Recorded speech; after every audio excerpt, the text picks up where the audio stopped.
Stan Gibilisco coming at you from the Nerd Castle Kitchen with just a little bit of a thought as I get ready to have a couple of pork loin center cut chops and a bowl full of broccoli, cauliflower, and sunflower seeds for my midnight breakfast. Kind of an inefficient way to go, you know. They might say you ought to do something that's more earth-friendly, and that's what I'd really like to talk about here is earth-friendliness.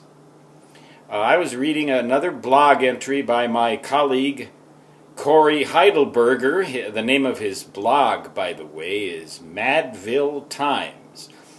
Enter madvilletimes.com into your browser and go. He's a liberal kind of a guy, you might even say a leftist. And he was indicating skepticism at best over the proposed uranium mining operation that is going to take place here in the Black Hills. In the southern Black Hills, I live in the northern Black Hills. I say it's going to take place because I believe it's a done deal. It'll provide jobs, so they say. It'll provide some economic benefit to the area. We need, in this time of energy shortages, all of the fuel that we can get, particularly the non-polluting kind.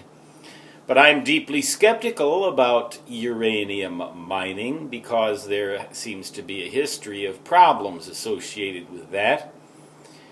There's a lot of issues. I'm not going to get into all of that. I have mixed feelings about it. I would say at this point you could probably count me among the NIMBYs, N-I-M-B-Y. Not in my backyard. All right. But Corey, in his latest blog entry, I believe it would be dated today, the 19th of April, is it? 18th, 19th? Gosh, you know, I lose track. But go to Madville Times, somewhere around the 18th, 19th. It has to do with a company called PowerTech and all of this and all of that. And Corey says, maybe the only solution to all of this really would be for nature to wipe out the one species that is doing all the damage. Well, meaning us. That'd sure solve the pollution problem that and all of the global warming, climate change, whatever, that has to do with human activity. If humans were gone, humans couldn't have any more bad influence on the earth. I don't know how much bad influence humanity really has on nature. Nature, after all, did create humanity, at least as far as scientific theory goes. Now, if you're a religious person, you might beg to differ. But nature created humanity, and so why would nature wipe out one of its own? Well, here's the deal. Nature also created bacteria and viruses and pathogens. Nature created the HIV virus. Nature created the Ebola virus, and all of these things. Nature created a lot of things that have turned against it. I guess Gaia, the goddess of the living earth, if you subscribe to that hypothesis, is by no means perfect. According to the Gaia hypothesis, or paradigm, which I find fascinating, not really very scientific, but fascinating nevertheless, and perhaps in fact true, is the notion that the earth is a self-contained organism, just like humanity, and therefore has its own intelligence on a level completely alien to us, orders of magnitude higher than the intelligence of humanity. But nevertheless, a living being. That is the entire earth, including all of the life therein, thereon, whatever. And including humanity. Now suppose that the earth, like any good organism, has defense mechanisms, an immune system, as it were. I came up first with this idea when I lived in South Beach, Miami in 1992, 1993, when I wrote for a little magazine called South Beach, a really cool little fashion magazine.